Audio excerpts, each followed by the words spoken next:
These are basic JavaScript arithmetic addition, subtraction, multiplication. ये exponential होगा, यानी जैसे पावर होती है उसको बोलते हैं, जैसे 2 की पावर 3 लिखना है उस तरह से। ये डिवीजन और ये मॉडुलस होता है। इन दोनों में डिफरेंस क्या है? इन दोनों में डिफरेंस ये है कि डिवाइड करता है और ये रिमाइंडर को दिखाता है, ठीक है ना। अब जैसे इसका कोई एक छोटा सा एग्जांपल हमने यहाँ ले लिया था, ये मैंने एक बना लिया वहाँ पर टाइम बचाने के लिए, वही, ठीक है ना। तो इसका नाम मैंने लिख दिया जावास्क्रिप्ट अरिथमेटिक। तो usually an arithmetic takes 2 number and produce a new number, ये इसकी डेफिनेशन भी आ गई साथ में, ठीक है ना। ये मैंने बोल्ड भी कर दिया है, चाहे तो बोल्ड कर सकते हैं आप कहीं अगर आपको लग रहा है, ठीक है। हमने क्या किया, कोई वेरिएबल लिया है, वो वेरिएबल यहाँ पर हमने उसको ऐड कर दिया, document dot get element by ID demo, ये डेमो में रखा हमने, यानी इस पोजीशन पे। Inner HTML the value of x is, यानी इस x the value of x, ये कह देते हैं एडिशन इज, अगर हम एडिशन करना चाह रहे हैं, एडिशन इज ये जो एक्स है ये आएगा, इसमें ये स्ट्रिंग ऐड हो जाएगी, इसलिए प्लस लगाया, ठीक है। और मैंने इसको सेव किया और इसको रन किया, ये जैसे मैंने इसको रन किया तो ये आ रहा, ओके। तो ये इसका छोटा सा एग्जांपल है, बहुत आसानी से आप बना पा रहे हैं, देखो इसका program. Arithmetic takes 2 numbers and produce a new number, ये डेफिनेशन होती है अरिथमेटिक जावास्क्रिप्ट अरिथमेटिक की, ठीक है ना। और वैल्यू ऑफ एडिशन, ऐसे ही मल्टीप्लिकेशन एटसेट्रा हम कर सकते हैं कुछ भी, ठीक है ना। Now we will discuss to the new topic. So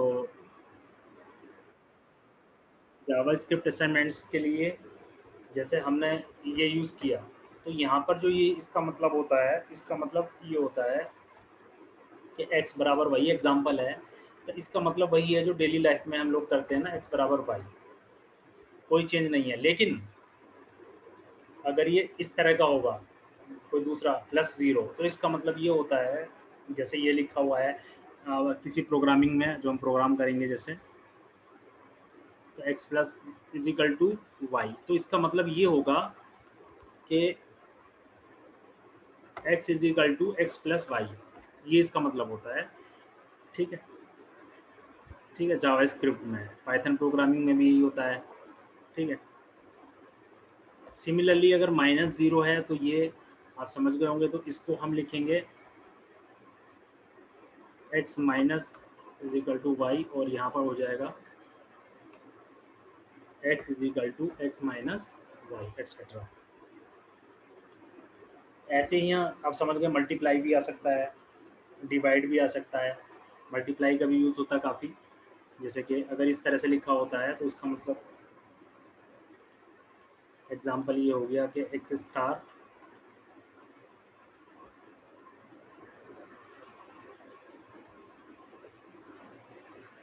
is equal to Y, यानी इसका मतलब होगा ये कि एक्स जो है हमारा, वो एक्स इंटू वाई के बराबर है। और अगर ये डबल स्टार होगा तो जैसे अभी बताया था, उसका मतलब होता है पावर। और भी इनके अलावा होते हैं, ठीक है ना। एक ये भी कभी यूज़ होता है, जैसे कि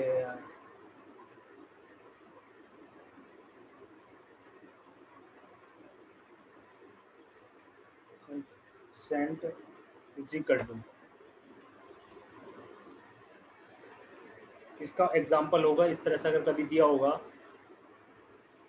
x% is equal to Y, इसका जो मतलब है यहाँ पर,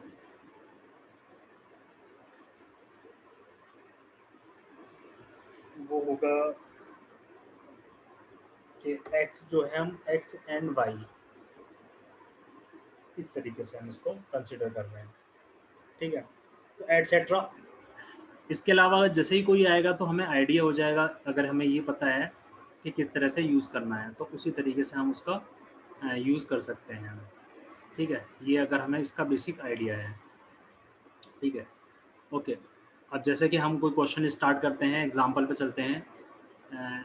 ये मैंने एग्जांपल तो अर्थमेटिक के लिए बनाया था, लेकिन एग्जाम्पल हमारे पास बहुत सारे बने हुए हैं पहले से, तो मैं इसी में चेंज करता जाऊँगा। तो इसी में इसका नाम हम लिख देते हैं जावास्क्रिप्ट असाइनमेंट्स, ठीक है।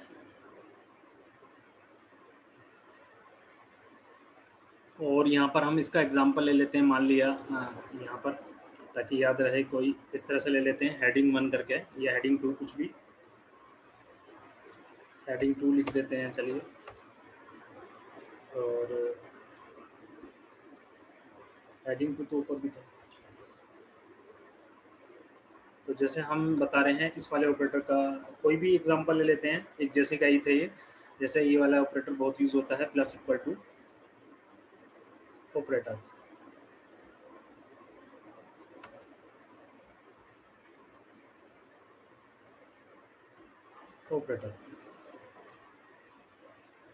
ठीक है। और यहाँ हेडिंग को क्लोज कर देंगे। और उसके बाद हम जहाँ पर हमें डेमो लेना है वो वाला पैराग्राफ लेते हैं, हम यही लेंगे। तो यहाँ हमने पैराग्राफ लिया, इसके नीचे उसके बाद हमने स्क्रिप्ट लिखनी शुरू की। अगर स्क्रिप्ट के अंदर जो है कोई वेरिएबल है, इसमें जो ना एक वेरिएबल एलईटी भी होता है। एलईटी वेरिएबल क्या होता है, एलईटी के बारे में मैं बताना भूल गया था। एलईटी वेरिएबल ये होता है कि जैसे वेरिएबल एक्स है, वी आर एक्स है, तो इसका मतलब ये है कि एक्स को हम जगह जगह यूज़ कर सकते हैं। हम एक्स को नीचे को छोड़ लेंगे तो उसकी वैल्यू वो चेंज हो जाएगी। लेकिन इसमें एक ऐसा जावास्क्रिप्ट में एलईटी होता है जिसकी वैल्यू कभी चेंज नहीं होती। तो जैसे कि ये होता है, जैसे कि हमने लिखा ये वेरिएबल एक्स है, तो इसकी जगह हमने अगर लिख दिया एलईटी एक्स, तो इसका मतलब ये होगा कि अब जो एक्स की वैल्यू है वो चेंज नहीं होगी कभी इस क्वेश्चन में, ये होता है, ठीक है ना। तो जैसे हमने लिखा LET X is equal to, मान लिया 10 लिखा, और हमने लिख दिया कि एक्स वो जो ऑपरेटर है जिसका एग्जांपल है, प्लस इज इक्वल टू 5, यानी इसमें हमने 5 का प्लस इक्वल टू किया है। एलईटी और वीआर से कोई फर्क नहीं है यहाँ पर, बस ये फर्क है कि जो एलईटी होता है एक बार असाइन हो जाता है, उसमें जो है चेंज नहीं होता। जैसे हमने एक्स को असाइन किया, एक्स इज इक्वल टू 5, थोड़ी देर बाद लिखा हमने नीचे एक्स इज इक्वल टू 10, तो एक्स इज इक्वल टू 10 माना जाएगा, 5 नहीं रिप्लेस हो जाएगा। लेकिन इसमें क्या होता है, इसमें जो एक बार डिसाइड कर दिया है वो एक ही बार चलता है, ठीक है। तो LET X is equal to 10, X plus is equal to 5, और ये हमने इसको जो है document dot get element I D is inner element is equal to, ये हमने ये सब लिख दिया, या फिर इसको पूरे को डिलीट करके सिर्फ हमने एक्स लिख दिया है, ठीक है। और स्क्रिप्ट बॉडी और एचटीएमएल मैंने इसे सेव किया, कंट्रोल एस, और मैंने इसे रन किया। तो जैसे मैं इसे रन करता हूँ, ये देखिए जावास्क्रिप्ट असाइनमेंट्स, इस ऑपरेटर का यूज़ किया है हमने, तो इससे क्या हुआ है कि उसमें वो वैल्यू ऐड हो गई है, उसमें वो वैल्यू डायरेक्ट ऐड हो गई है। तो एग्जाम्पल तो इजी है, कोई ऐसा नहीं है कि आपको एग्जाम्पल जो है वो मुश्किल लग रहा होगा, ठीक है ना। ओके, तो यानी इसका इस ऑपरेटर का यूज़ करके एक छोटा सा एग्जाम्पल आसानी से हमने ये सीखा। इसी तरीके से हम अगर ये माइनस करेंगे, माइनस इज इक्वल टू, तो माइनस हो जाएगा, तो वो दूसरा वो ये सब इतना सिमिलर बताने की हमें ज़रूरत नहीं लग रही। तो सिमिलरली अगर हम करेंगे यहाँ पर मल्टीप्लाई करेंगे, ये वाला ऑपरेटर यूज़ करेंगे, इज इक्वल टू 5, ठीक है। इसको मैंने सेव किया, कंट्रोल एस, और इसको मैंने रन किया, तो ये 10 इंटू 5 ये 50 हो जाएगा, ठीक है ना, एटसेट्रा। तो कोई इस तरह से, लेकिन ये एग्जांपल चेंज हो गया, ये वाला ऑपरेटर नहीं है, इसको मुझे ये वाला ऑपरेटर लगाया मैंने अब। तो यहाँ पे हमें चेंज करना पड़ेगा एग्जांपल, यहाँ पर ये लगाना पड़ेगा एस्टिक ऑपरेटर, ठीक है। तो कंट्रोल एस, जब मैं इसको रन करूँगा तो आंसर ये इसका एग्जाम्पल हो गया इस तरीके से, एटसेट्रा। इस तरीके से हम इसको कर देते हैं, ठीक है ना। अब अगर इसमें हम डिवाइड करेंगे मॉडुलस वाला, तो उसका एग्जांपल देख लीजिए, वो थोड़ा सा आपके लिए अलग है, क्योंकि ये मॉडुलस सिंबल लगाया हमने, तो मॉडुलस सिंबल 5 है, तो यहाँ पर इसका ये एग्जांपल है मॉडुलस का। तो मॉडुलस क्या करता है, मॉडुलस रिमाइंडर देता है। तो रिमाइंडर कितना आएगा, यानी x कितना आना चाहिए इसका आंसर, इसका आंसर आएगा, बताइए रिमाइंडर कितना होगा। जब 10 को 5 से रिमाइंड करें तो कितना होगा, 0। मैंने इसे सेव किया 0। और ये इसको हमने रन किया और ये मैंने रिफ्रेश किया और इस ऑपरेटर का यूज़ किया है, तो उससे डिवाइड करके इसका रिमाइंडर फाइंड करता है, जो कि रिमाइंडर है इसका 0। ठीक है, ओके। तो इस तरीके से हम इसको, ठीक है, ये एमसीक्यू के लिए इंपॉर्टेंट होते हैं क्वेश्चन। ठीक है, नाउ तो इस तरीके से हम कोई भी एग्जांपल, आप समझ गए, ये मैंने एक एग्जांपल और ये सब इस तरह से उसके सिमिलर एग्जांपल, ठीक है ना।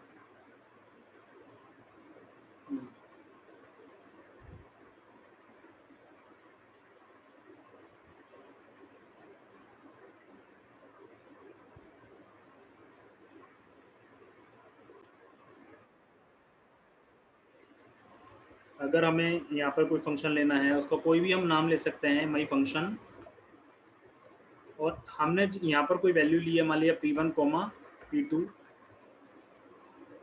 ठीक है। और यहाँ पर हमने जो रिटर्न किया है, जो भी कैलकुलेशन किया है, अभी मान लिया हमने एक छोटा सा एग्जांपल लिया मल्टीप्लाई का, P1 P2 को रिटर्न किया है। तो इससे क्या होगा पता, इससे ये होगा कि जो हम माई फंक्शन में लिखेंगे 2 3, तो 2 इंटू 3 यानी 6 आंसर आ जाएगा। तो यहाँ पर जो है इसका कमांड लिख देते हैं, कमेंट, यानी जो इसका फंक्शन है रिटर्न्स द प्रोडक्ट, प्रोडक्ट का मतलब multiply of P1 and P2, इस तरह से। और ये इसको हम यहाँ पे क्लोज कर देंगे। ठीक है, तो इस तरह से फंक्शन होता है जो रिटर्न करने के लिए हम यूज़ करते हैं। कोई भी वैल्यू को इस तरीके से हम यहाँ पे यूज़ करते हैं। जैसे कि अभी हमने एक एग्जाम्पल ले रखा, उसी में ऐड करते चले जाते हैं। ये है जावास्क्रिप्ट फंक्शंस।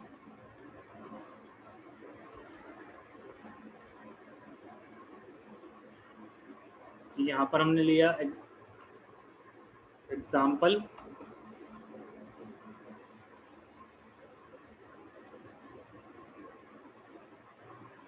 हाउ रिटर्निंग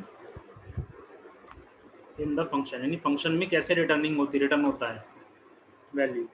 तो हमने यहाँ पर ये लाइन कहाँ लिखते हैं, जहाँ पर हमें आंसर लाना होता है वहाँ पर हम ये लाइन लिखते हैं हमेशा। ठीक है, जहाँ पर हमें आंसर चाहिए, यहाँ वो यहाँ वहाँ पर ये लाइन लिखेंगे। उसके बाद हम लिखेंगे स्क्रिप्ट।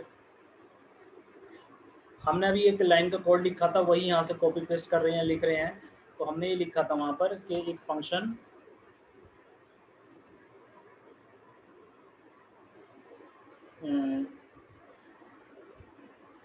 माई फंक्शन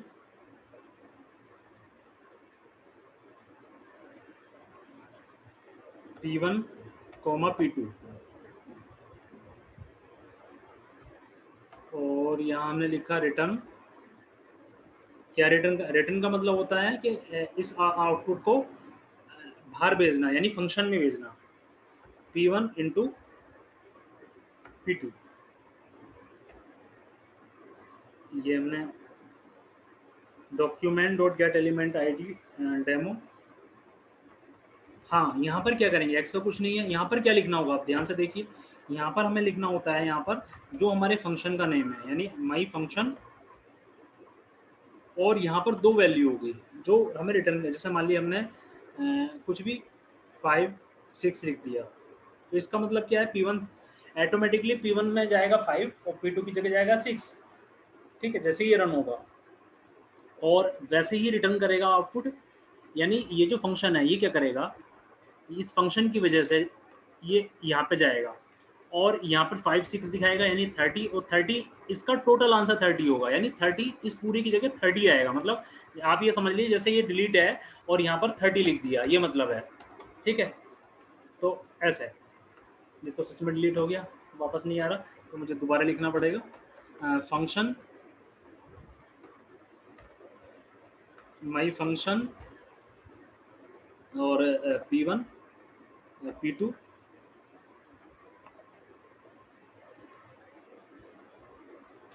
यहाँ पर हमने लिखा रिटर्न। रिटर्न क्यों लिखा, रिटर्न इसलिए लिखा है कि अगर मैं रिटर्न नहीं लिखता तो P1 P2 की मल्टीप्लाई लिखता ओनली, तो इसका मतलब ये था कि P1 P2 की मल्टीप्लाई तो हो गई है, लेकिन वो आंसर आना है, ये ऊपर आंसर नहीं आएगा, वो मतलब आंसर कॉल नहीं किया हमने, आंसर तो आ जाएगा, यानी मल्टीप्लाई कर दी लेकिन वो आंसर को ऊपर भेजना है, ये इसका मतलब है रिटर्न का। तो अब हम इसको रन कराते हैं, मैंने इसे सेव किया। ठीक है, सेव करके मैंने इसे रन किया, और जैसे मैंने इसे रन किया, ये यहाँ पर JavaScript functions example how returning in the function, और हमारे पास जो 30 है वो आंसर आ गया, यानी मल्टीप्लाई। इस तरह से कोई भी फंक्शन हम यूज़ करते हैं। ठीक है, तो ये जो प्रोग्रामिंग लैंग्वेज हम यूज़ कर रहे हैं यहाँ पर ये फ़ायदा होता है इससे, किसी भी प्रोग्रामिंग में इससे फ़ायदा होता है ये सब। ठीक है, क्योंकि कुछ कंसेप्ट ऐसे होते हैं जो वहाँ भी कहीं भी यूज़, पाइथन में भी यूज़ होंगे। ठीक है, ओके नाउ